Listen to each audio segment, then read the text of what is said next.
Recently, a politician passed remarks against the Prophet Muhammad, peace be upon him. Muslims have expressed their anger at the incident and demanded retribution. When the Prophet was himself insulted during his lifetime, the Quran said to him, "Ignore what they say and counsel them." When people used abusive language, the Prophet did not abuse them back, nor did he confront them with aggression. If someone speaks offensively to you, you can't demand that he be punished. If someone disrespects your Prophet, you can't react by violently damaging property and burning effigies of that person. If someone has hurt your religious sentiments, you can't react by raising angry slogans on the street and pelting stones at people. If we do this, we are doing something non-prophetic in the name of the Prophet. You can't demand that hate be stopped by spreading further hate. This is why the Prophet has said, God does not wipe out evil with evil. God wipes out evil with good. In Islam, abuse of the Prophet or blasphemy does not invite physical punishment, not even an apology. The Quran clearly states that prophets were sent to every town, but people ridiculed every prophet who came to them. But nowhere does the Quran prescribe punishment against such verbal attacks. This is because people have the freedom to say whatever they want to say. God has not given anyone the right to place curbs on this freedom. If someone has issued a statement against the Prophet, you too can issue a statement in response to answer the objections raised. The Quran at no place states that if someone abuses or ridicules the Prophet, you should stop him from doing so. And if he does not stop, you should demand that he be arrested or beheaded. Hazrat Aisha Raziallahu Anha, the Prophet's wife, and a towering intellectual figure in early Islam, has said, "The Prophet never took revenge on anybody for anything personal.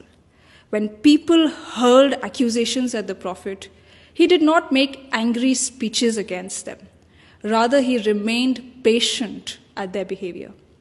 Why did the Prophet remain patient? Why did he forgive insults and scorn poured at him? Because the concern of the Prophet was to help people live on a higher spiritual plane. Now, if the Prophet started taking revenge and dragging people into bitter disputes, there would be no peace and no positive work. So to help people discover God and attain spiritual enlightenment, the Prophet did everything possible to prevent society from becoming a jungle of hate and violence. The Prophet therefore also countered negativity that he received with positivity. And he famously said, "Forgive those who wrong you and do good to those who harm you." And we must remember that the Prophet's dignity and honor cannot be questioned by someone's fiery statements on TV or on social media. Outrage against someone who has defamed the Prophet cannot protect the Prophet's dignity.